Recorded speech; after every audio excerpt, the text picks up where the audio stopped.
Espinha bífida fechou, bebê anda normal contrariando médicos. Um milagre que abalou a ciência e confirmou a fé. Capítulo 1. O diagnóstico que abalou uma família. O sol da manhã entrava tímido pela janela do pequeno apartamento no bairro periférico de São Paulo, iluminando o rosto cansado de Maria Clara, uma jovem mãe de 25 anos, casada com João Pedro, um servente de pedreiro que trabalhava desde cedo para sustentar a família. Era uma sexta-feira, dia de folga para João, mas o clima em casa não era de descanso. Maria Clara segurava nas mãos um papel amassado, os olhos cheios de lágrimas enquanto relia as palavras que pareciam uma sentença. Diagnóstico: mielomeningocele, espinha bífida aberta, malformação grave na coluna vertebral. Risco de paralisia permanente nos membros inferiores, hidrocéfalia, incontinência urinária e intestinal. Recomenda-se acompanhamento com neurocirurgião e preparo psicológico para possíveis limitações irreversíveis. O médico havia sido frio, quase mecânico.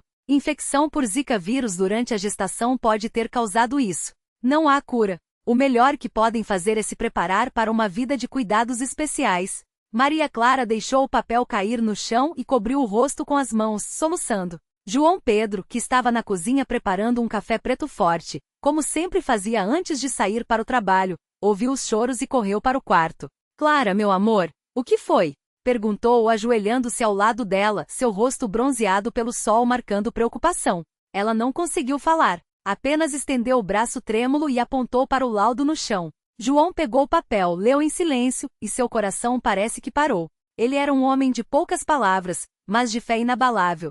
Criado na Congregação Cristã no Brasil, CCB, desde criança ouvia os hinos que falavam de milagres, de Deus operando onde a medicina falhava. Mas agora, diante daquele papel, sentia um peso no peito que nunca havia experimentado. Deus não vai nos abandonar, Clara, murmurou apertando a mão dela. Vamos orar, vamos jejuar, vamos buscar ao Senhor. Mas Maria Clara, apesar de também ser congregada, sentia o desespero tomar conta. E se não der certo? E se nosso filho nascer e não conseguir andar? E se ele sofrer a vida toda? João Pedro a abraçou forte. Não vamos pensar assim.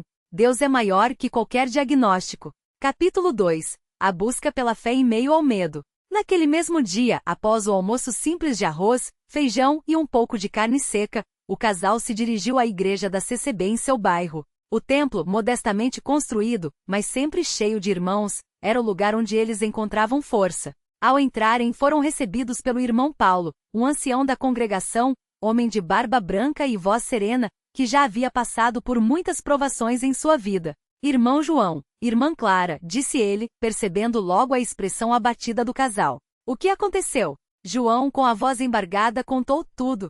O irmão Paulo ouviu em silêncio, depois colocou as mãos nos ombros deles e disse: Bem-aventurados os que choram, porque eles serão consolados. Mateus 5:04. Deus não nos dá um fardo que não possamos carregar. Vamos orar juntos. Naquela noite, a igreja se encheu de irmãos que, ao saberem da notícia, se uniram em oração. As mulheres choravam, os homens se ajoelhavam com os rostos contra o chão, clamando a Deus por um milagre. O presbítero José, líder da congregação local, leu Salmos 34:19, muitas são as aflições do justo, mas o Senhor o livra de todas, e exortou a todos a não desanimarem. Deus é o mesmo que sarou o paralítico, que abriu os olhos do cego, que ressuscitou Lázaro.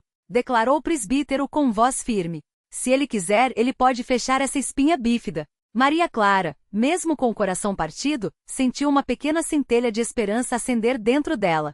Capítulo 3. A gravidez entre médicos e milagres. Os meses seguintes foram uma montanha-russa de emoções. As consultas no Hospital das Clínicas eram exaustivas. Médicos de jaleco branco, com rostos sérios, repetiam o mesmo discurso: preparem-se para o pior. A cirurgia após o nascimento pode ajudar, mas não há garantias. Provavelmente a criança nunca andará sem auxílio. Em uma das consultas, a doutora Mariana, uma neurocirurgiã pediátrica, tentou ser o mais gentil possível, mas suas palavras ainda doíam. Senhor João, senhora Maria Clara, a mielomeningocele é uma condição complexa. Mesmo com a cirurgia de fechamento após o nascimento, há grandes chances de sequelas. Terão que fazer fisioterapia constante, talvez usar cadeira de rodas. João Pedro, que até então havia permanecido em silêncio, olhou nos olhos da médica e disse: Doutora, nós acreditamos em milagres. Não estou dizendo que não vamos seguir o tratamento, mas peço que a senhora não nos tire a esperança. A médica suspirou como se já tivesse ouvido aquilo antes. Eu respeito a fé de vocês, mas como profissional tenho que ser realista. Maria Clara, que segurava a barriga já visivelmente crescida, sentiu o bebê se mexer. Era como se ele quisesse dizer: não desista de mim, mamãe. Capítulo 4. O nascimento e o primeiro milagre. O parto foi marcado para uma terça-feira, dia 12 de março. Maria Clara entrou em trabalho de parto às 3 horas da manhã e João, mesmo com as mãos trêmulas, não saiu do lado dela. Enquanto ela gritava de dor, ele orava baixinho, segurando sua mão. Senhor, não nos abandone agora. Às 7h47, Benjamim nasceu. Um chorinho fraco, mas que encheu o coração dos pais de alegria. Porém, a alegria durou pouco. Assim que o médico segurou, viu a malformação nas costas do bebê, uma bolsa cheia de líquido expondo parte da medula espinhal. É grave, murmurou a enfermeira, enquanto levava o recém-nascido para os cuidados imediatos. Maria Clara, exausta, só conseguiu ver o filho de relance antes de ser levado para a UTI neonatal. João, com lágrimas nos olhos, beijou a testa da esposa e correu atrás do médico. Doutor, e agora? O que vamos fazer? Vamos fazer a cirurgia de fechamento nas próximas 24 horas. Depois, veremos as sequelas. João assentiu, mas em seu coração, uma voz dizia: confia em mim. Capítulo 5. A cirurgia e a noite de oração na igreja. A cirurgia durou 4 horas. João e Maria Clara ficaram no corredor do hospital de mãos dadas, rodeados por irmãos da CCB que vieram dar apoio. O irmão Antônio, um homem que havia sido curado de um câncer após muitas orações, colocou a mão no ombro de João e disse: irmão, Deus já está operando. Não é a mão do médico que vai curar Benjamim, é a mão de Deus. À noite, enquanto o bebê ainda estava na recuperação, a igreja inteira se reuniu em um culto especial de intercessão. Não havia instrumentos, apenas vozes unidas em cânticos e súplicas.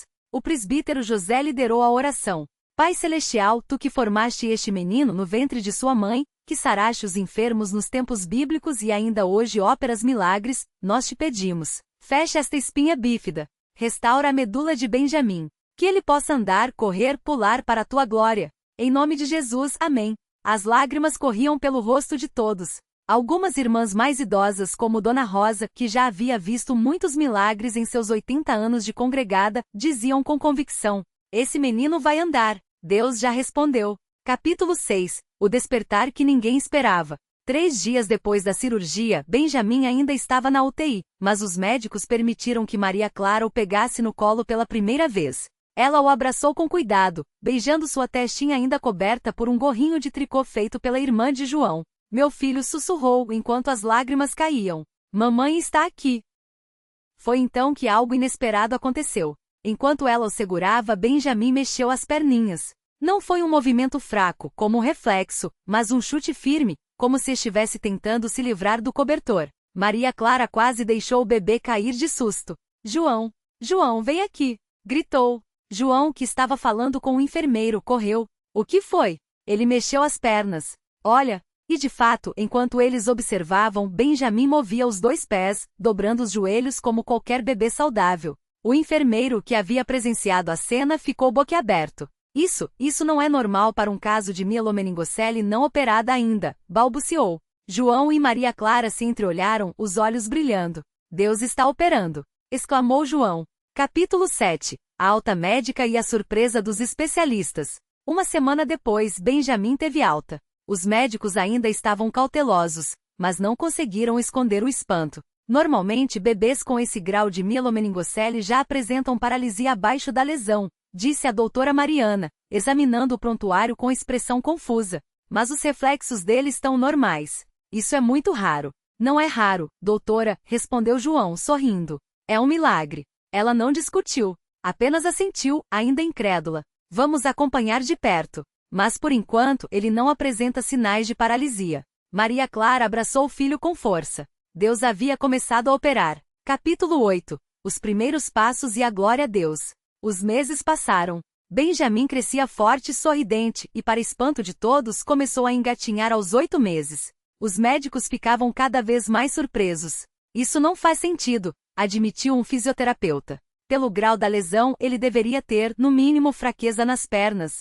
Mas Benjamim não tinha fraqueza nenhuma. Ao completar 1 ano, ele já dava os primeiros passinhos, segurando nos móveis. A igreja inteira comemorou. No culto de ação de graças, o presbítero José levantou o menino nos braços e declarou: Este é o Senhor que fez isso. Não foi o médico, não foi a ciência, foi o poder de Deus. Todos glorificaram ao Senhor com cânticos e lágrimas de alegria. Capítulo 9. O testemunho que abalou a comunidade médica. Quando Benjamim completou 2 anos, João e Maria Clara levaram-no para uma consulta de acompanhamento com a doutora Mariana. Ela, que havia sido cética desde o início, agora estava visivelmente emocionada. Eu nunca vi um caso assim, confessou, olhando para as ressonâncias que mostravam a coluna de Benjamim. A lesão está fechada. Não há mais exposição da medula. Os nervos estão funcionando normalmente. Isso não tem explicação médica. João sorriu. Tem sim, doutora. Tem o nome de Jesus. Ela baixou a cabeça, como se estivesse processando algo muito além da ciência. Eu preciso documentar isso, disse finalmente. Isso pode mudar a forma como encaramos esses casos. Maria Clara pegou a mão da médica. Doutora, o senhor pode fazer muito mais do que imaginamos. Se o senhor quiser, pode vir conosco à igreja. Lá, o senhor vai entender. A médica não respondeu na hora, mas algo em seu olhar havia mudado. Capítulo 10. Benjamim aos 5 anos, correndo para a glória de Deus. Hoje Benjamim tem 5 anos. Ele corre, pula, joga bola e não apresenta nenhuma sequela da espinha bífida. Os médicos o chamam de caso inexplicável, mas na congregação cristã no Brasil, todos sabem a verdade. Foi um milagre de Deus. Todo domingo Benjamim vai à igreja com seus pais. Ele adora cantar os hinos, especialmente Glória a Deus nas alturas, e sempre que pode, testemunha. Jesus me curou. Sua história já foi contada em cultos, reuniões de oração e até em programas de rádio da CCB, inspirando muitas famílias que passam por provações semelhantes. João e Maria Clara, que antes viviam com medo, agora são pilares de fé na congregação. Eles visitam hospitais, oram por outras crianças doentes e sempre lembram: se Deus fez por nós, Ele pode fazer por vocês também. Epílogo: a fé que move montanhas. A história de Benjamim não é apenas sobre uma cura médica inexplicável. É sobre uma família que se apegou a Deus em meio à tempestade, sobre uma igreja que se uniu em oração, sobre médicos que foram confrontados com o sobrenatural. Hoje a doutora Mariana, que antes duvidava, frequenta os cultos da CCB e já viu outros milagres acontecerem. O presbítero José sempre diz: Deus não mudou. Ele ainda opera hoje como operava nos tempos de Jesus. Basta crermos. E assim, entre hinos, orações e testemunhos, a história de Benjamim continua a ser contada, provando que quando o homem diz é impossível, Deus responde: para mim, tudo é possível. Glória a Deus. Pessoa levantando as 2 mãos em comemoração com tom de pele médio claro fogo. Texto expandido com mais de 17.000 caracteres, incluindo diálogos, detalhes emocionais, cenas do cotidiano na CCB e o desfecho inspirador.